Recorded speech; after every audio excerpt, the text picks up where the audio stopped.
Millions of people around the world dream about becoming stars and making it big in.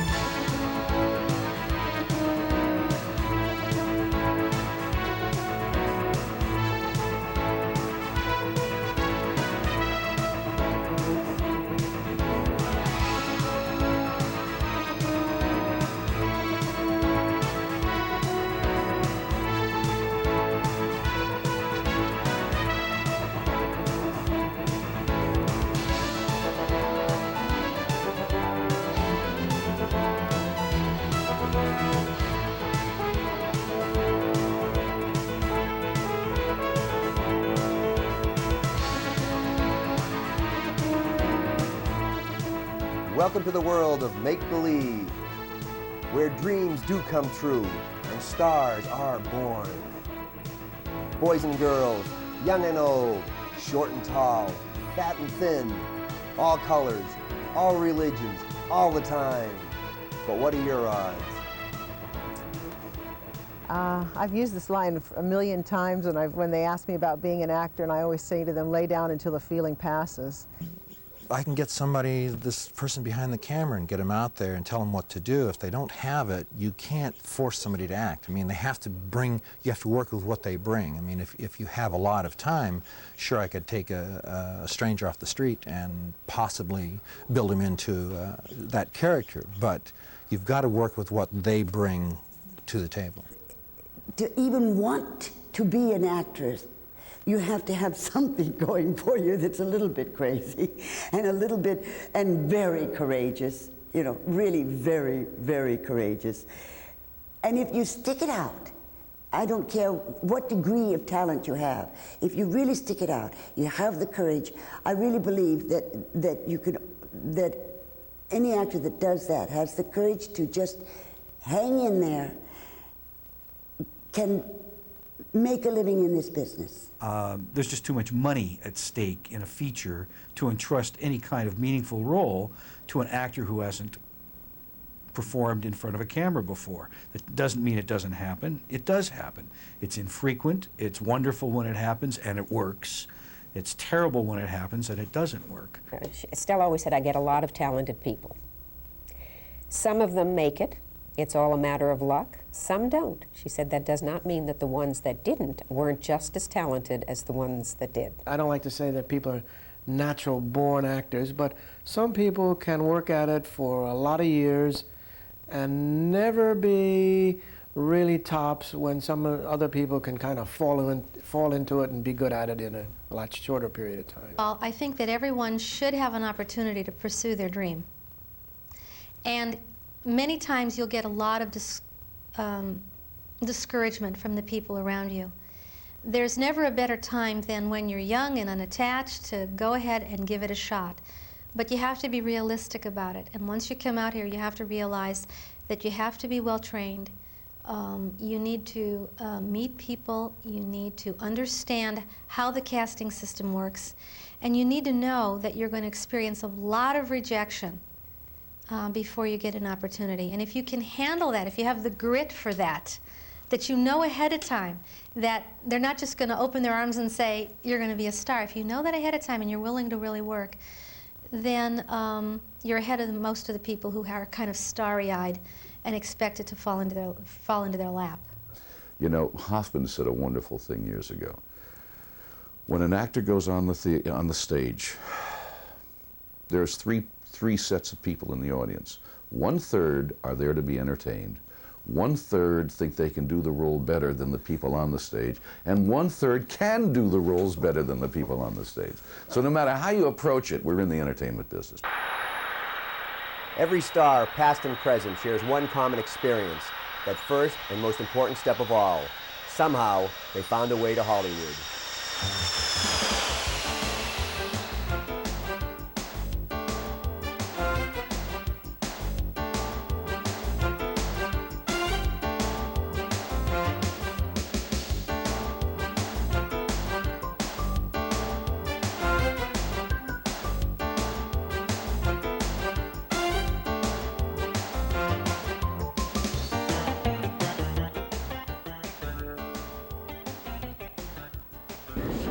This is how such screen legends as Clark Gable and Robert Mitchum made their way to the film capital many years ago. I wouldn't suggest this mode of travel today, however, since it's both illegal and extremely dangerous. Hello, my name is Bobb Hopkins. When I first came to Hollywood back in 1975, I didn't know one person in showbiz. Therefore, I had to experience each and every step along the road to becoming a professional actor and member in the Screen Actors Guild. We're gonna find him. We're gonna search the whole building, the whole neighborhood if necessary. Now, why don't you give me a description of the boy? Why not? I've earned it. During the past 18 years, I've co-starred on soap operas, primetime TV series, movies of the week, feature films, and TV commercials. See, I know where it was. Sally Ann's funeral. You were with Lila's ex, that guy, Santini.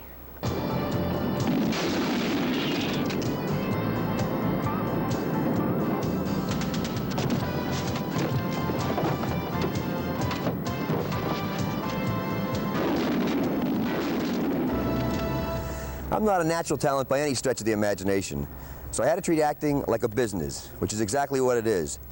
As a result, I've learned the following 15 facts about how to break into TV, movies, and commercials. These steps are basic to anyone seeking work today as an actor in Hollywood, no matter how talented you may be. And all these folks here went through basically the same 15 steps. Step number 1 is obvious, but shouldn't be taken for granted. There are definitely places where you don't want to hang your hat or your bikini. Most wannabe actors arrive in Hollywood from the safety and comfort of their hometowns. It's of major importance that you feel that same security in Los Angeles. Therefore, make sure you have enough money to afford a decent place to live. Apartment rentals in the better parts of town start at approximately $550 for a studio and $700 for a one-bedroom. Most landlords require an additional month's deposit before moving in. Less expensive alternatives include renting a room in a private home or sharing costs with roommates.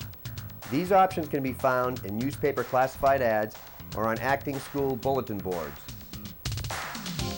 The Yellow Pages, trade papers, and word of mouth will provide you with a large selection of quality acting schools and teachers in and around Hollywood. Whether you feel like you need classes or not, you do. Here's why. Acting classes aren't only for learning and practicing your craft. They offer excellent environments to meet new friends and possible roommates who are in the same boat as you. Also, schools are great places to meet contacts, people already working in the biz. When you come into a room, what are you doing when you come into the room? Are you involved? What do you want when you get into the room, instead of just opening a door and walking across the room and being totally empty in terms of not knowing what to do until the scene begins? Your scene begins long before. Life is constant. The theater, acting is constant. You have to have had that background. If you could, Mercedes, could you explain what the most common uneasiness for a beginning actor is when the first time they're on stage? An actor's greatest love is the cliche. A young actor's greatest love is the cliche. Every bad thing that you've ever seen in acting, on television, in film, and everything, they are carried over on, and you get the sense that that is good acting because you see it all the time. The cliche. So that's what the new young actor sees, is that he does the same thing that they have seen done over and over again, but it's bad. You know, it's just not good. And that's one of the things you overcome, just for even an actor, aside from having the nervousness. As Stella says, your talent lies in your choice. You find the choice, how you do something that sets you apart is what makes a fine actor. And the first thing we start with the beginning actor is to teach them how to make interesting choices. How would you sum up in a few words what it takes for an actor to make it in Hollywood today? It takes a combination of strong drive, tremendous drive, because there are 500 actors out for your part. So it takes that and it takes tremendous courage. It takes the ability to face rejection all of the time and go beyond that. It takes luck. It really, there's no question about luck being involved. There are brilliant actors out there that don't get past, that don't become superstars simply because they haven't had that moment of luck. That's a given. Sweat from your brow kind of look. Not a Other acting workshops teach on-camera techniques, such as the Wiest Barron Hill School of Television and Film. You've pushed yourself to the max, and yet your adrenaline is really high. And maybe on the first line or two you could be a little out of breath and a little... How would you show me if you were sweaty? You know how you acquire a taste for this stuff? You work up a thirst. Okay, that's the way I want it. What's the difference between acting for film and TVs or commercials? I think that television acting and film acting should be the same, okay? I think that commercial acting is a little bit different because it's really a combination of acting and trying to get a point across in a very short period of time. I think that commercial acting is much more technique-oriented. You really have to know specific techniques. They're not techniques that are that difficult to learn, but you really have to know them, or instantly you'll go to a commercial audition and it'll be clear that you don't have that training. In film acting and television acting, we want spontaneity, we want some creativity, we need playfulness, we need truth. We need to believe what you're saying. Doing commercials is easier than theatrical. It's easier to stand up and talk about a Toyota than it is to do a mad, passionate love scene with a person, a guy or a gal you don't know. So in the commercial area, we are able to give people a 10-session workshop, and at the end of those 10 sessions, show them to 4 agents and casting directors, and 80–90% of them are certainly ready to do that and do get picked and cast and signed by those agents. We have seen people who come into the workshop and immediately you know that all they really need is a little polishing up. They were just born with it. That's the only way you can describe it, because I see it in even very, very young children who come into the classes. And all I can do is kind of help them and steer them a bit. There are other people who would come in and I thought, these people don't have any talent. And with time, all of a sudden, they surprise you. They really blossom. And so it was there probably all along, but it needed to be nurtured. Unless you're independently wealthy, you can't save enough money to sustain you indefinitely in Hollywood. You'll need an income that allows you to constantly pursue your passion, acting. Another benefit of a part-time job is the opportunity to meet new friends and contacts. Jobs like waiting tables or bartending at Hollywood hangouts aren't only profitable, but they could lead to friendships with the inn patrons. Working at a health club would not only keep you in shape, but often enables you to establish a rapport with influential people in a non-business, less threatening atmosphere. Other examples of work include extras, bank tellers, parking attendants. It all depends on your background, but plan on working. With money in your pocket, you'll keep your sanity. I've heard you've hired a lot of actors over those years. Tell me a little about it. I do. It's not an easy trade, you know, to be working steady all the time, you know. And so I can see their point. They get all different kind of jobs when they're not working, you know. They have to pick up the slack someplace. I'd like to help them out, you know. Find a professional, yet reasonably priced photographer who knows what the powers to be want and has the equipment and facilities to deliver the proper look. Before shooting, consider the appropriate makeup, hairstyle, and wardrobe. Prices start at $50 for a headshot and $200 for a multiple photo composite. I look for presence.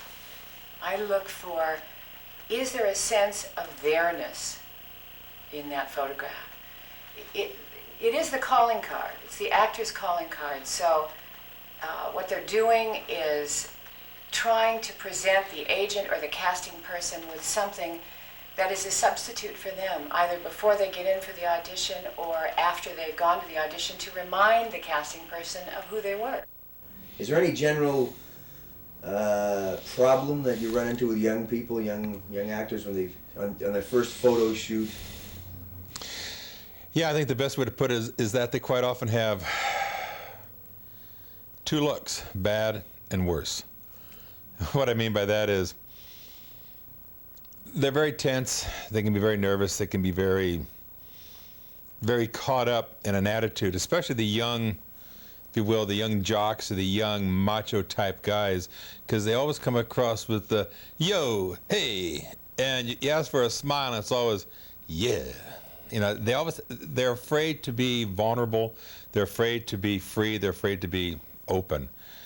They're afraid if their friends, if they break free from this image, their friends will think oddly of them. So is there a difference between headshots for theatrical or commercial? Okay, well, your commercial photograph is your standard, your regular photograph. Commercial is, hi, how you doing? Hey, okay, that's a commercial. Theatrical can be anything from a very intense to a very, you play into it. Theatrical, you go a range of emotions. You go from intense to dreamy to soft to solemn to a smile. But commercial, they're very much into the look of the yes. Today, this could be a commercial look. Almost anything is commercial look. What you try to avoid, and what I tell people to avoid, are very simple things. Avoid solids of white and black, dark blue, light yellow, and light pastels. Avoid clothes that advertise. They do not want to see advertisements. You do not want to have a shirt that says Pepsi-Cola and go out for a Coke ad. You won't get it. They're going to see Pepsi and say, nope, no way. Avoid clothes that are oversized and baggy and make you look heavier than you are. Avoid clothes with wild and crazy prints and designs, because the clothes become the focus, taking away from you. Simplicity, plain simplicity. Women, avoid jewelry. Stay away from the jewelry. Make it simple, make it basic. Is there something definite you're looking for in each photo shoot? Always take care of makeup, different circumstances, different lighting that I consider for the makeup. Usually bring many, many more cases of makeup than I need. Lots of different outfits, and of course that changes depending on what my agent or manager want at the moment. Depending on the year, from one moment to the next they say, nope, only plaid shirts this year. The next thing you know, it's sweaters, it's conservative, it's wild, it's, So I always check with my agent first and find out what they want. Good. Put your hands on the table. Yes. Look at this kid. She knows what she's doing. Ah, wonderful. All right, now one swing in that direction. Straighten your back. The thing about backs is, without looking stiff, you want to do all your leaning from the waist, like a dancer, as opposed to leaning in with the head or. Great. All right. Beautiful, beautiful.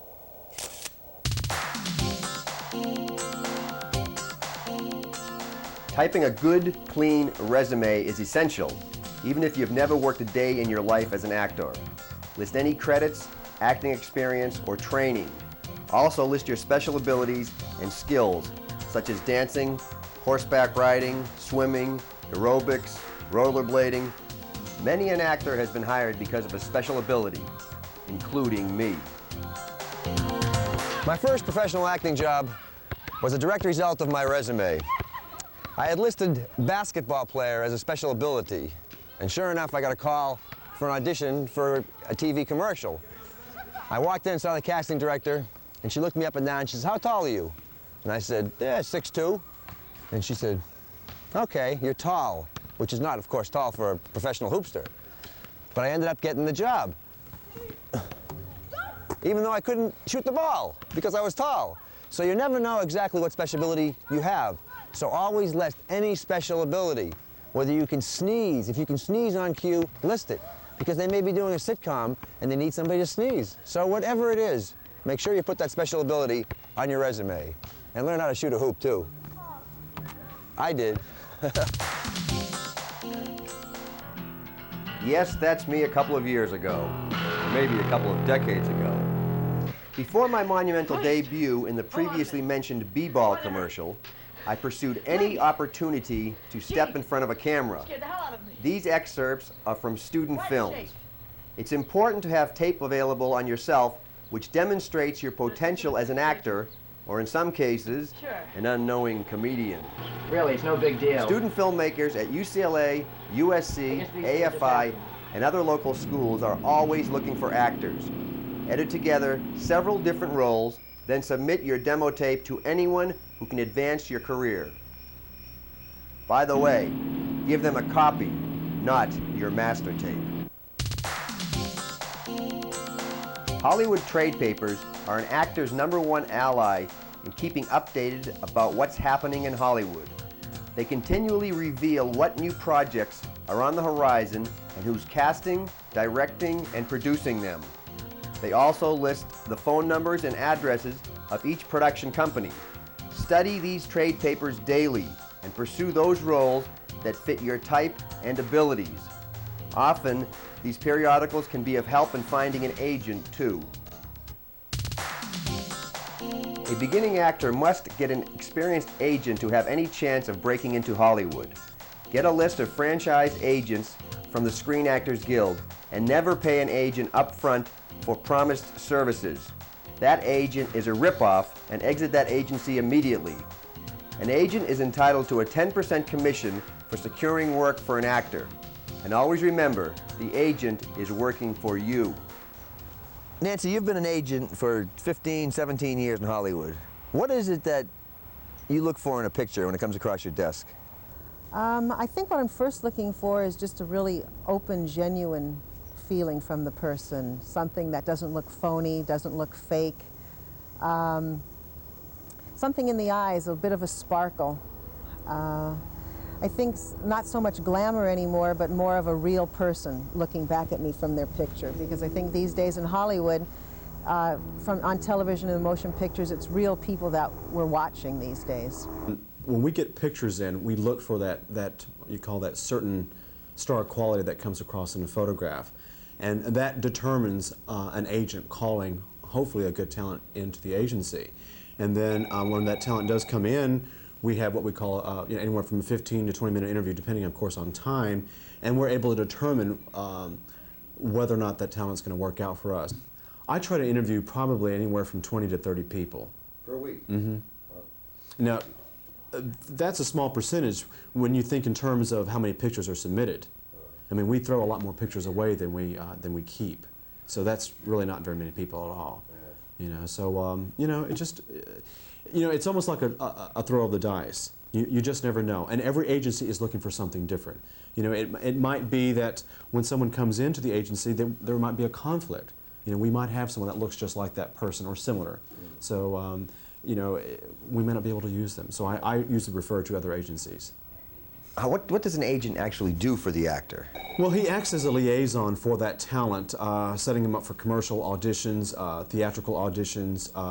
I represent print, theatrical, commercial people as well. So, you know, you try to get them in the door with casting directors, and hopefully they'll be seen. And it's a matter of variety of what they're looking for. If they're looking for a blonde, blue-eyed, all-American type, or if they're looking for an exotic, Mediterranean look. I mean, it just depends. Every day it changes. When you're first looking for an agent or a manager, you're looking for somebody to believe in you, especially when you're first starting out. So you have to let the real you come out when you first sit down and talk with an agent or a manager. I do go to the showcases and look at the different actors around town and the new people that are here. People call all the time, will you please see my friend? I have a friend that's needing a new agent or what have you. And then also the fact that I go through thousands of pictures.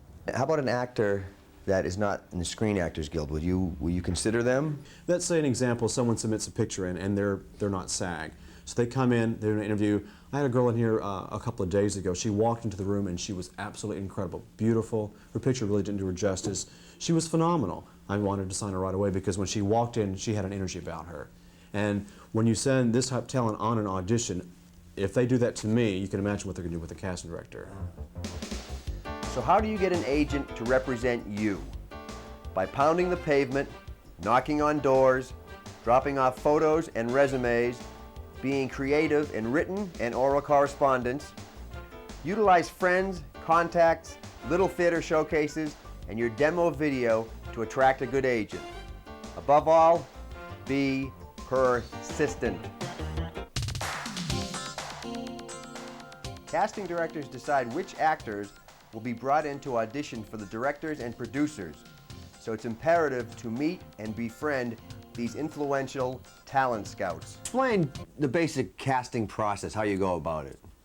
Their first interview is going to be a picture, a resume that I read from the bottom up. Now, I know a lot of casting directors will start reading the picture from the front and then go to, I don't. I go from the very bottom, special skills, all the way up to finally the person's name. And I don't even know if I'm looking at a man or a woman. And so maybe I'll see something in there, short order chef. I'll say, God, I want to meet this person. And in will come this incredibly pretty lady or a guy that weighs 980 pounds, and we'll talk about making hamburgers for an hour. But out of that, I'm going to find out things such as little questions that I'll ask. I'll watch facial reactions. I'll look at the body movement. Do they have a lisp? Do they have false teeth? Do they have a crick in the eye? Is there a scar in here that can't be cleaned up in makeup? Have they had any surgery here? Is there something in the area here? If they're dressed to where they're exposing themselves a little bit, I'm going to look at the physical makeup of the body. And I'm listening at all times to see how they think, because as they talk to you and present themselves to you, I'm listening for a sense of humor.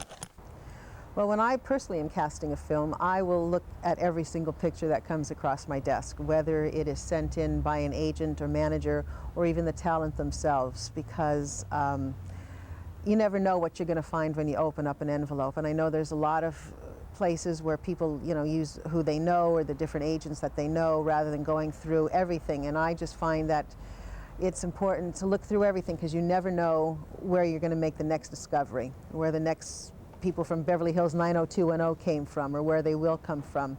So that's my first thing, as I go through every single picture.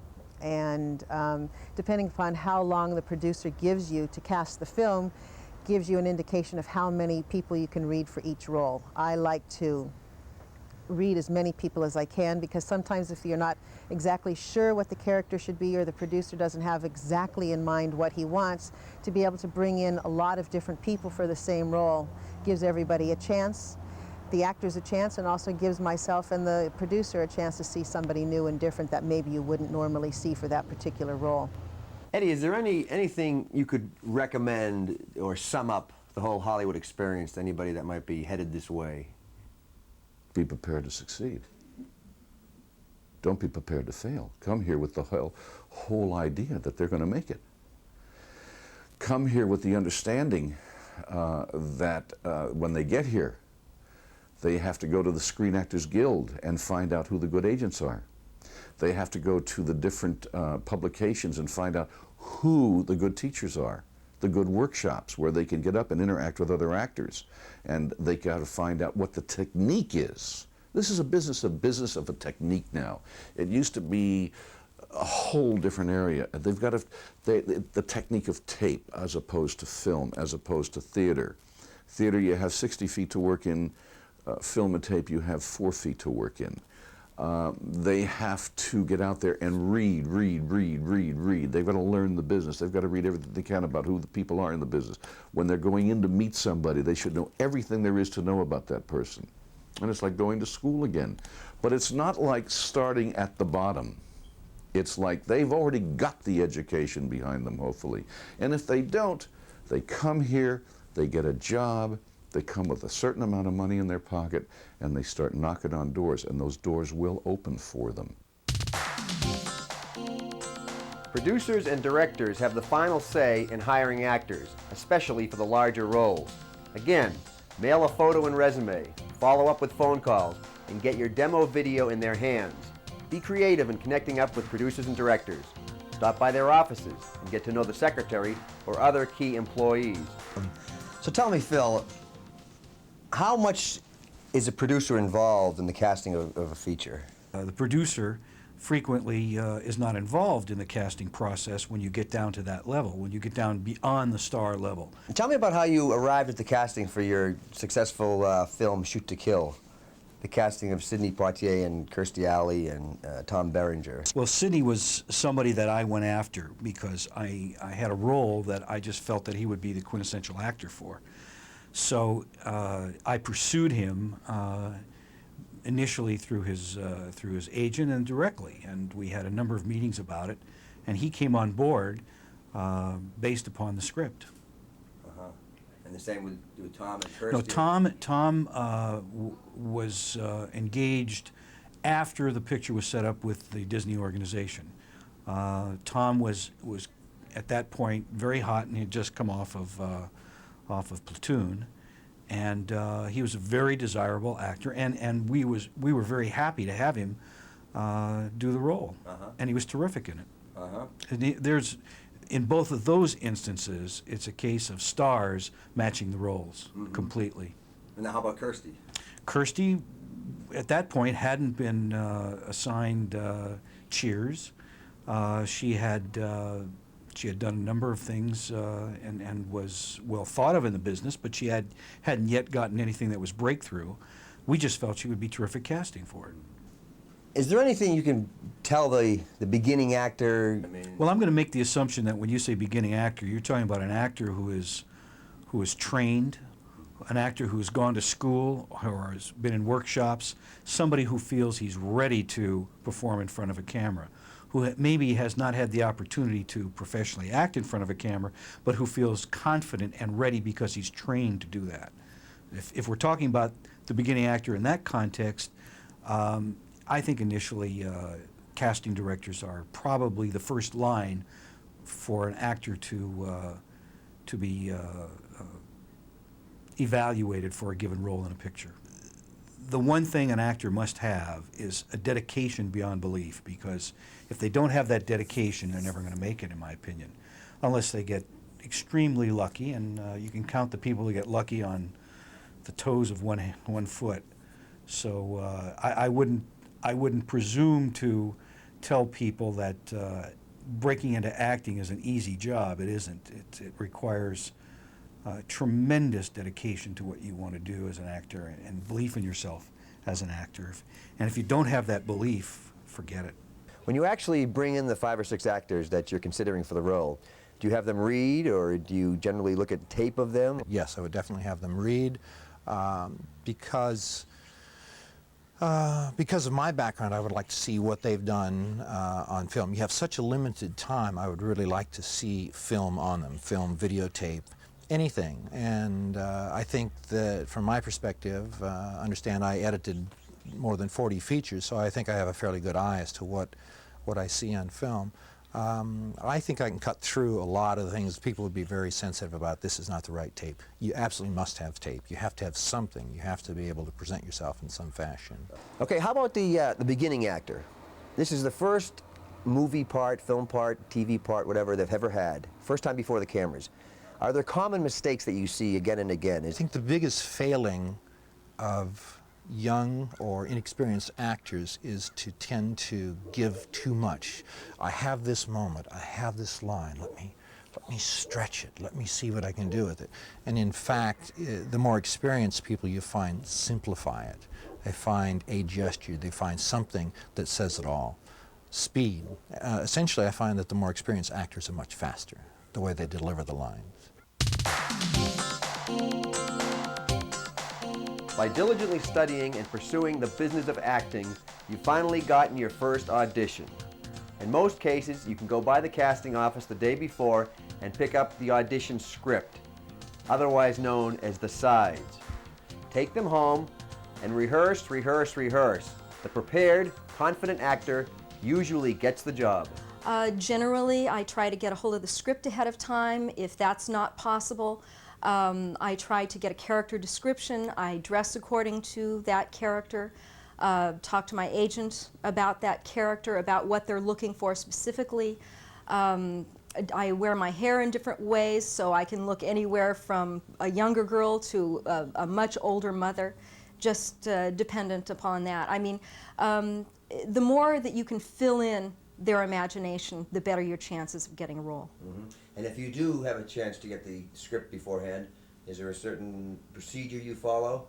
Well, of course, I read the entire thing from beginning to end, read the character description, read all the business in the script, and then I read it aloud, I read it in front of a mirror, I read it for a tape recorder, play it back.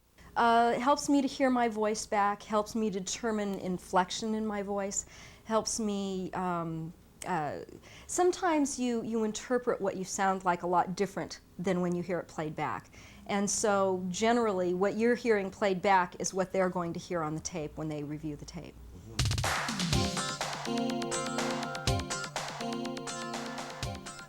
You've done it. You've landed your first professional acting job. Don't be late to the set. Allow yourself ample time before your scene begins filming to go to the makeup and hairstyling departments and to change into your character's wardrobe. On location, you'll find the beginning actors' dressing rooms are not quite as glamorous as the luxurious motorhomes that accommodate the stars. These one-room trailers supply only the essential conveniences. What's the 24 hours, briefly before you're going to go before the cameras? Okay, prior to, I always make sure that I eat a good diet, eat lots of carbohydrates, drink a lot of water. I get a lot of rest, which is very important. An actress showing up on the set with bags under her eyes is not professional. I always try to be on time, allow extra, travel time and things like that, and I think professionalism is very, very important. Acting isn't your only job when on a set. Remember, this is a business, and you must look toward the future and your next job. Therefore, during the day, befriend as many of the influential people as you can. The producer, the director, cinematographer, stars, writer, casting director, sound man, anyone and everyone. You never know who is really making the big decisions. Now that you've worked in a Screen Actors Guild, which is abbreviated SAG, signatory production, you're eligible to join the Professional Actors Union. To join SAG, a performer must pay an initiation fee of $970 plus the first semi-annual basic dues of $42.50 for a total joining fee of $1,012.50. The benefits of joining the Screen Actors Guild are enormous. Complete health and pension plans and a special department that keeps track of your residuals, which can vary considerably. As I moved through the Hollywood system, working toward the day these pearly gates would open for me, I noticed what I call the yes theory. The more times an actor can answer yes to the most common questions asked, the better off he is, or she is, in finding employment. Here's my example. Yes, I have a picture and resume. Yes, I have a demo tape. Yes, I have an agent. Yes, I'm a member of the Screen Actors Guild. This way they can see that you're qualified. There's no point where they'll stop and say, oh, you don't have this. Next. They know you've been around a little bit, and your chances of finding work will be much better, and someday those pearly gates will open for you. Like an aggressive surfer, it's imperative to ride the crest of your first professional acting job and use it to thrust you toward future success. Follow up and keep in contact with all your new movie friends. Let everyone know when and where your show can be seen.